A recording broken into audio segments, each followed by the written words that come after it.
آج کی اس مبارک نشست میں ہم سب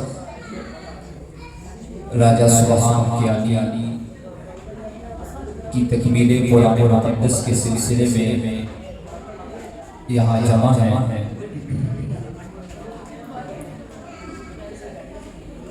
خالق کائنات مالک الازل نے قرآن مقدس کی عظیم الشان نسبت اور قرآن مقدس کی تکمیل کرنے کی سعادت عطا فرمائی۔ میری دلی دعا ہے کہ اللہ تعالیٰ اس پڑھنے کو، پڑھانے کو، والدین کی سرپرستی کو اپنے دربار عالی میں قبول فرمائے۔ قرآن مقدس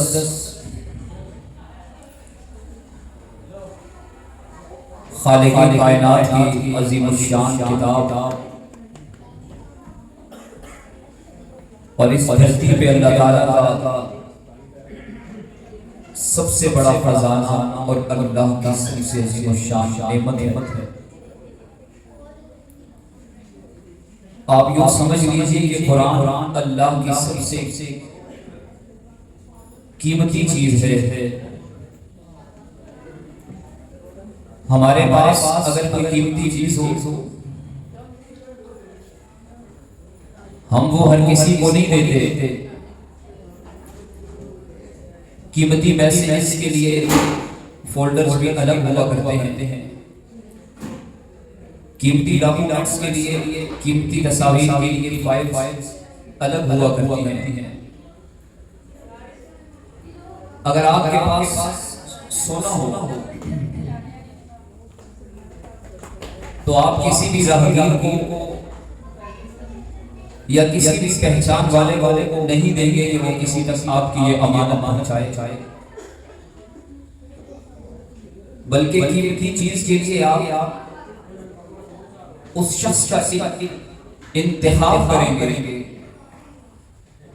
جس پر آپ کو سب سے زیادہ اعتماد ہوگا۔ خالق کائنات نے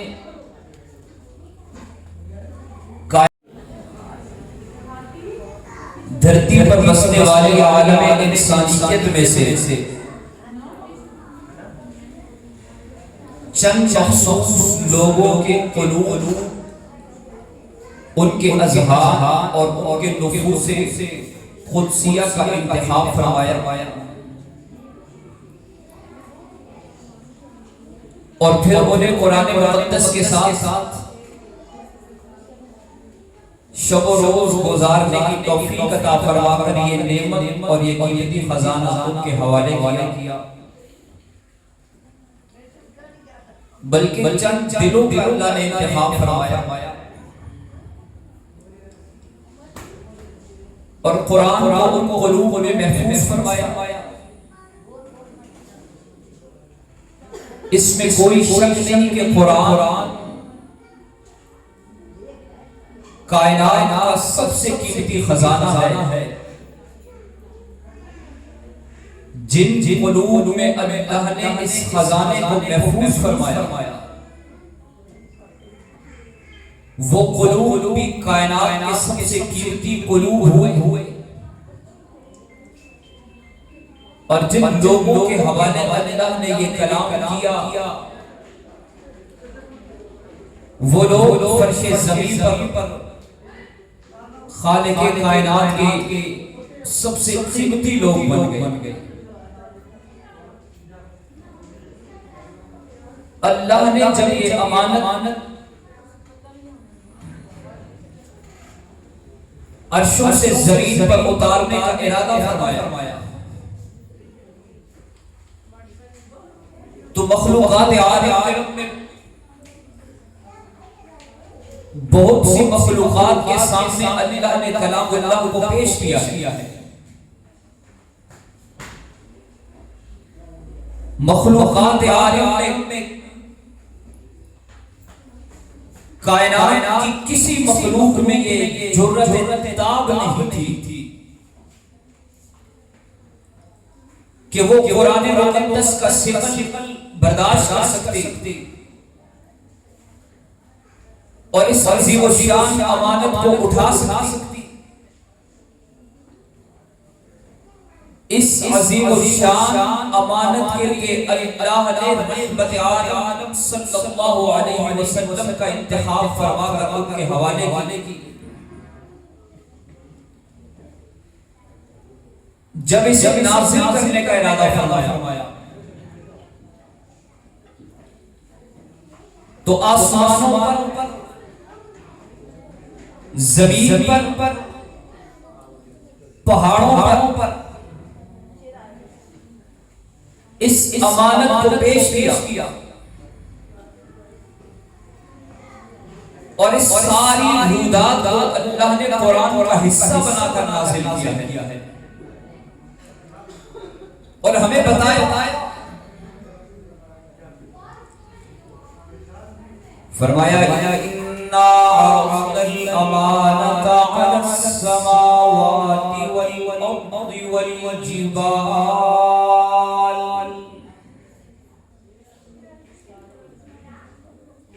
فَأَبَيْنَ أَن يَحْمِلْنَهَا وَأَشْفَقْنَ مِنْهَا وَحَمَلَهَا الْإِنسَانُ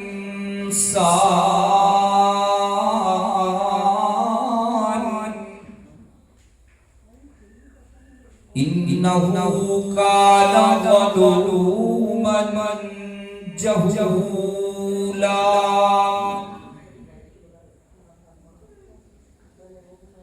ہم نے اس امانت کو آسمانوں پر پیش کیا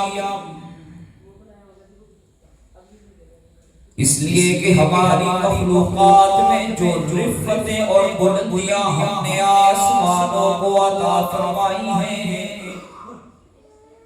دھرتی میں وہ رفتیں اور بلندیاں کسی اور مخلوق کو نہیں ملی. والجبال والأرض والجبال اور زمین پر بھی پیش فرمایا. جو قوت زرخیزی ہم نے زمین میں رکھی ہے وہ بھی مخلوقات عالم میں کسی اور کے حصے میں نہیں آئی. اور پہاڑوں پہ پیش کیا جو قوت، جو طاقت اور استقامت پہاڑوں کے دامن میں رکھی ہے کائنات میں، وہ بھی کسی حصے میں نہیں آئی. والجبال اوتادا، پہاڑوں کو میخے بنا کر ہم نے کرۂ ارض کی زمین پر گاڑ دیا تھا. رب العالمین نے فرمایا کہ آسمان بھی، زمین بھی، پہاڑ بھی فَأَبَيْنَ أَن يَحْمِلْنَهَا، ان میں سے کسی میں یہ جرت نہیں تھی کہ وہ قرآن کو اٹھا سکتے، ان سب نے انکار کر دیا. وَأَشْفَقْنَ مِنْهَا، اور اس بار امانت کی ذمہ داریوں سے خوف کھانے لگے، کانپنے لگے. وَحَمَلَهَا الْإِنسَانُ،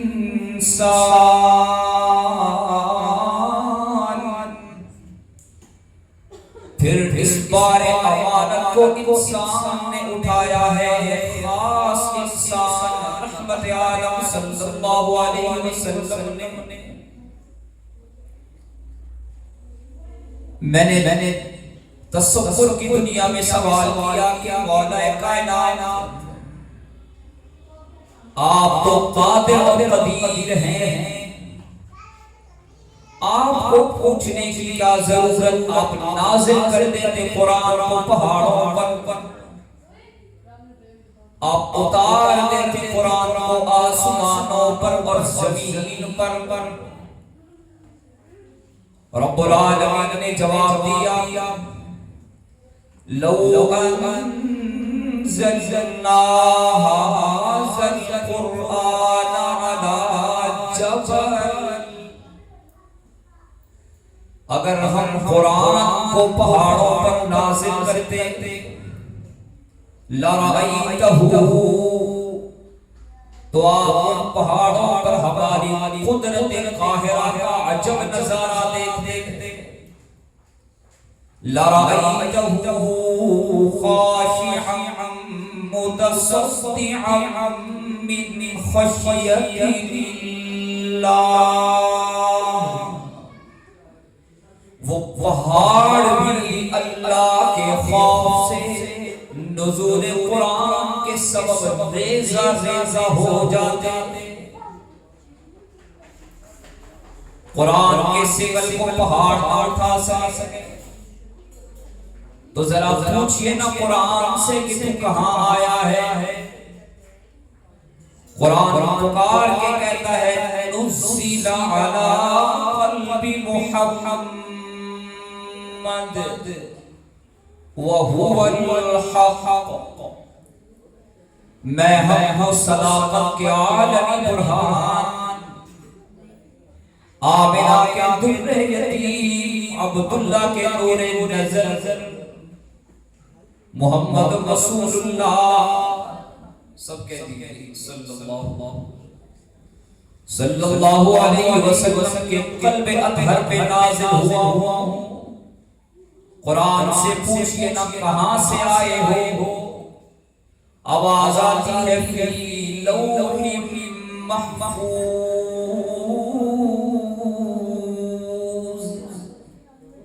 لوح محفوظ میرا ٹھکانہ ہے، وہاں سے آیا ہوں۔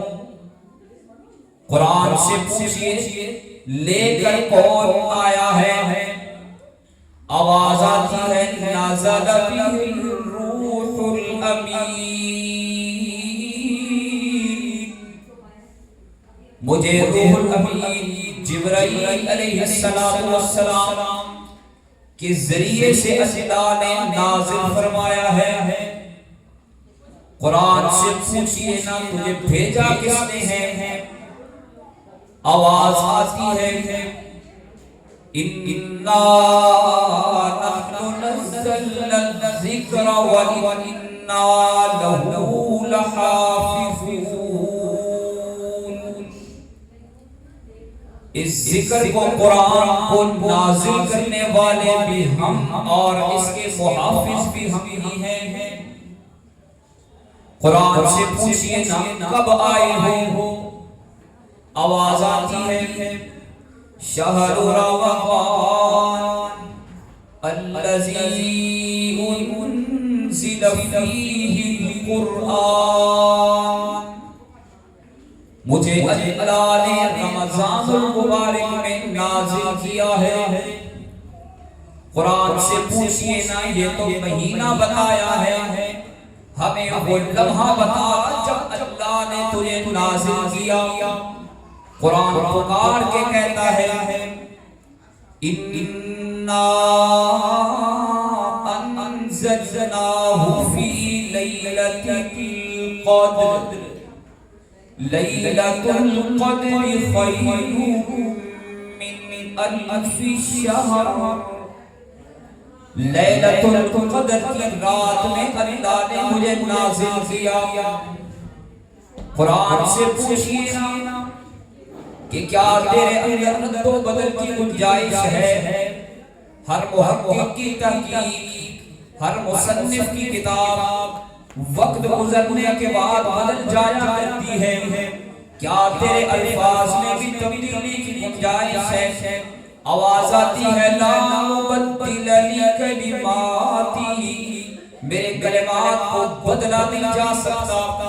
قرآن پکار کے کہتا ہے جس رات میں آیا وہ رات قرۂ عرش کی تمام راتوں میں سب سے بلند ہو گئی، خیر من الف شہر، 1000 مہینوں سے افضل ہو گئی. جس شخصیت پر آیا، جس ذات بابرکات پر آیا، جس نبی پر آیا، وہ نبی تمام نبیوں میں بڑے بلند ہو گئے، سارے نبی پیچھے، اور وہ نبی سب نبیوں کے امام بن گئے. قرآن پکار کے کہتا ہے جس مہینے میں آیا وہ مہینہ مہینوں کا سردار، جس رات میں آیا وہ راتوں کی سردار، جس نبی پر آیا وہ نبیوں کا سردار، جس امت پر آیا کنتم خیر امت اخرجت للناس، وہ امت قرۂ ارض کی تمام امم پر سب سے زیادہ فضیلت والی اور سب سے زیادہ عزت و عظمت والی بن گئی. قرآن کہتا ہے مجھے پڑھتے چلے جاؤ، میں تمہیں عزت کے مقام عطا کر دوں گا. مجھے یاد کرو، حافظ قرآن کا کریڈٹ عطا کروں گا. مجھے سوار کے خوبصورت کر کے مزین کر کے پڑھتے چلے جاؤ، قاری قرآن بنا دوں گا. میرے مطالب میں، میرے مفاہیم میں، میرے ترجمے اور تشریح میں غور کرتے چلے جاؤ. عالم کا کریڈٹ عطا کروں گا، میری عزت کے لیے جان دو. مجاہد اور شہادت کا کریڈٹ عطا کروں گا. قرآن عظمت والی کتاب، جس چیز کے ساتھ قرآن کی نسبت ہوتی چلی گئی، اللہ اسے بھی صبح قیامت تک کے لیے معزز بناتے چلے گئے.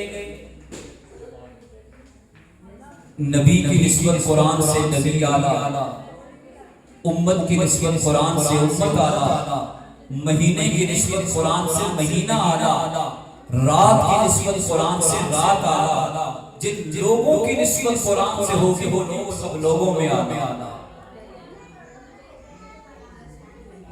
خالق کائنات نے عزت کو، عظمت کو، تقوی کو، طہارت کو، سخاوت کو، صداقت کو، ہر صفت کو قرآن سے جوڑا ہے. عزت کے راستے قرآن سے ہو کے جاتے ہیں، عظمت کے راستے قرآن سے ہو کے جاتے ہیں، صداقت کے راستے قرآن سے ہو کے جاتے ہیں. ہدی للعالمین ہے، ہدی للمتقین ہے. اس امت کا قرآن سے بڑا گہرا تعلق تھا. ایک شخص تنہا کھڑے ہو کر بیت اللہ کے سامنے ایک رکعت میں پورا قرآن پڑھا کرتا تھا. سیدنا عثمان بن عفان رضی اللہ تعالی عنہ ایک رکعت میں پورا قرآن کے ساتھ محبت تھی رحمت عالم صلی اللہ علیہ وسلم کی. رات کی تنہائیوں اور تاریکیوں میں، خلوت کے عالم میں امام الانبیاء صلی اللہ علیہ وسلم اللہ کے حضور کھڑے ہوتے ہیں اور قرآن پڑھتے چلے جاتے ہیں.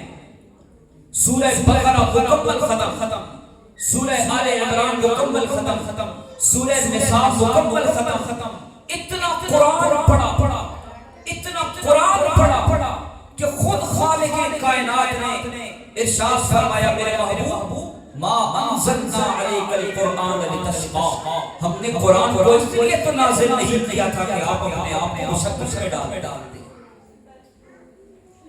میرے محبوب یہ جو ساری رات آپ کھڑے رہتے ہیں، قم اللیل الا قلیلا، کچھ دیر آرام بھی کر لیا کریں.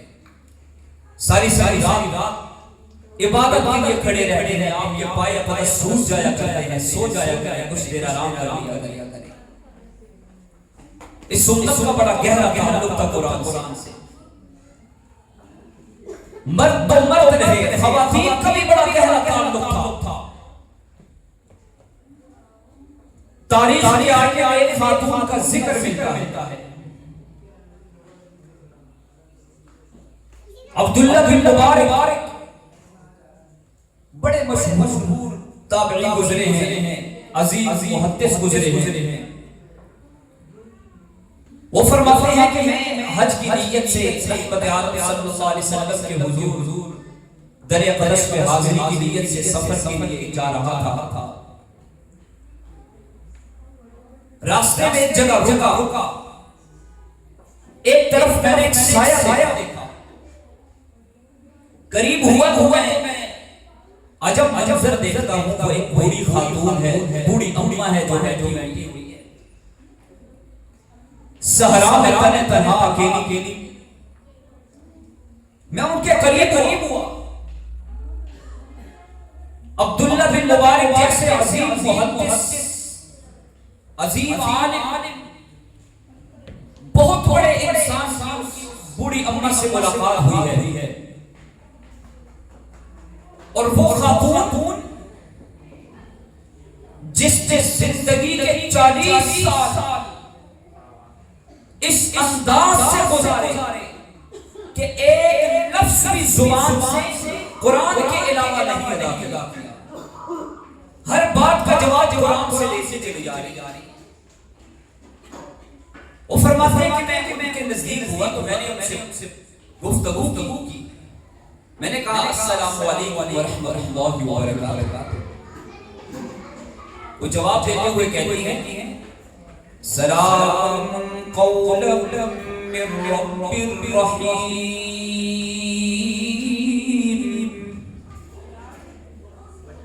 اللہ کی سلامتی ہو. جواب دیا. میں نے پوچھا کہ آپ یہاں صحرا میں تنہا کیسے؟ کہا کہ من یضلل اللہ فلا ہادی لہ. جسے اللہ راستے سے بھٹکا دے اسے پھر کوئی راہ دکھانے والا نہیں ہوتا. بتا دیا کہ میں قافلے سے بچھڑ چکی ہوں, راستے سے بھٹک چکی ہوں, یہاں اس لیے بیٹھی ہوں. فرماتے ہیں کہ میں نے پوچھا کتنے دنوں سے آپ یہاں پہ بیٹھے ہیں؟ کہا ثلاث لیال سویا. متواتر لگاتار 3 راتوں سے یہی پر. پوچھا کہ آپ کے کھانے پینے کی کیا ترتیب اور کیا انتظام ہے؟ فرمایا والذی هو یطعمنی ویسقین. وہ اللہ ہی مجھے کھلاتا بھی ہے اور پلاتا بھی ہے. میں نے پوچھا یہاں تو پانی نہیں, آپ کے پانی پینے کا اور طہارت کا کیا انتظام ہے؟ فرمایا فلم تجدوا ماء فتیمموا صعیدا طیبا. بتا دیا کہ میں تیمم سے طہارت حاصل کرتی چلی جا رہی ہوں. میں نے پوچھا کیا آئی کہاں سے ہے؟ کہا کہ سبحان الذی اسری بعبدہ لیلا من المسجد الحرام الى المسجد الاقصی. بتا دیا کہ میں مسجد اقصی سے آ رہی ہوں اور مسجد حرام کی طرف جانے کا ارادہ ہے. میں نے ان سے پوچھا کہ میرے پاس کچھ کھانا ہے, آپ تناول فرما لیجئے. انہوں نے کھانا تناول فرمایا, بسم اللہ پڑھی اور کھانا کھانے لگی. میں نے ان سے گفتگو کرتے ہوئے میں نے ان سے یہ کہا کہ میرے پاس اونٹنی موجود ہے, سواری موجود ہے, آپ اس پہ تشریف لائیے, میں آپ کو لے کر آپ کے قافلے والوں سے ملوا دیتا ہوں, آپ کے پچھڑے ہوئے لوگوں سے ملوا دیتا ہوں. وہ خاتون قریب ہو گئی. میں نے سواری کو بٹھایا. اس خاتون کی زبان سے الفاظ نکلنے لگے قل للمؤمنین یغضوا من ابصارہم. ایمان والوں سے کہہ دیجئے کہ اپنی نگاہوں کو جھکا دیا کریں. بتا رہی تھی میں سائر میں ہو گیا، وہ اونٹنی پر سوار ہونے لگی، اونٹنی بلکنے لگی، پھر ان کی زبان پر قرآن جاری ہوا، فرمایا ما اصاب من مصیبت فبما کسبت ایدی الناس،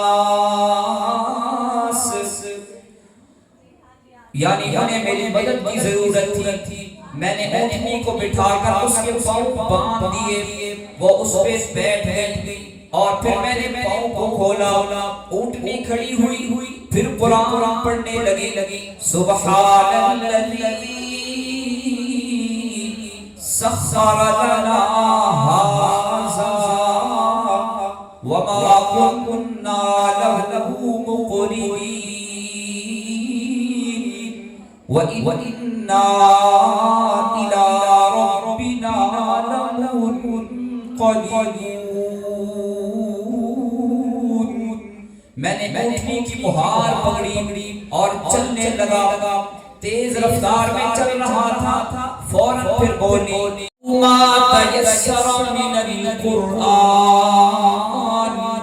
جو کچھ تمہیں آسانی سے قرآن میں ملتا ہے وہ پڑھو، گنگنانے کا کوئی فائدہ نہیں۔ میں حیران ہوا، میں نے کہا کہ آپ میری طرف گفتگو کیوں نہیں کرتی، جیسے میں آپ سے بات کر رہا ہوں، یوں کیوں نہیں جواب دیتی؟ وہ بوڑھی اماں کہنے لگی ما یلفظ من قول الا لدیہ رقیب عتید،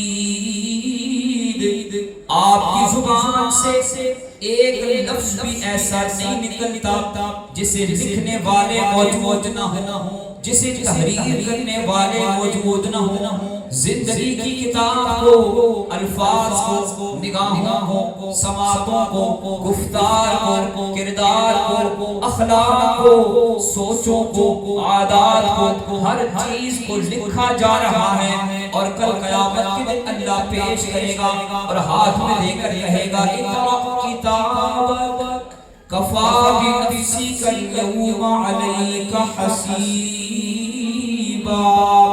جو کچھ دنیا میں کرتے رہے تھے اقرأ کتابک، آج ہی اس کتاب کو پڑھ لیجئے۔ وہ فرماتے ہیں کہ میں آہستہ چلنے لگا، دیکھا کہ ایک قافلہ گزر رہا ہے، میں نے ان سے پوچھا کہ اس قافلے میں آپ کا کون ہے، آپ کے شوہر کہاں ہیں؟ وہ کہنے لگی یا ایھا الذین آمنوا لا تسألوا عن اشیاء ان تبد لکم تسؤکم، ایسی چیزوں کے متعلق مت سوال کرو کہ جن کے بارے میں آپ کو بتایا جائے تو آپ کو برا لگنے لگے۔ فرماتے ہیں کہ میں سمجھ گیا کہ ان کے شوہر فوت ہو چکے ہیں، میں نے پھر پوچھا کہ اس قافلے میں آپ کون ہے رشتہ دار، آپ کے تعلق والے لوگ کون ہیں؟ فرمایا المال والبنون زینت الحیات الدنیا، میرا مال بھی، میری اولاد بھی اسی قافلے میں موجود ہے، یوں بتا دیا۔ میں نے پوچھا کہ اس قافلے میں آپ کے اولاد، آپ کے بچے کیا کرتے ہیں، یعنی ان کی ذمہ داریاں کیا ہیں؟ فرمایا وعلامات وبالنجم هم يهتدون، بتا دیا کہ میرے بیٹے اس قافلے کے رہبر ہیں، گائیڈ کے طور پر آگے چلتے ہیں۔ میں نے پوچھا کہ ان کا نام کیا ہے، کہا واتخذ اللہ ابراہیم خلیلا وکلم اللہ موسیٰ تکلیما یا یحییٰ خذ الکتاب بقوہ، تین نام بتا دیے، یعنی کہ میرے بیٹے ابراہیم بھی، موسیٰ بھی اور یحییٰ بھی ہیں۔ میں نے تینوں بیٹوں کا نام لے کر پکارا، تین خوبصورت نوجوان میرے سامنے آ گئے، اپنی والدہ سے ملنے لگے، انہوں نے مجھے بٹھا دیا اور میرے اپنے بچوں سے کہنے لگی فَبَعَثُوا أَحَدَكُمْ بِوَرِقِكُمْ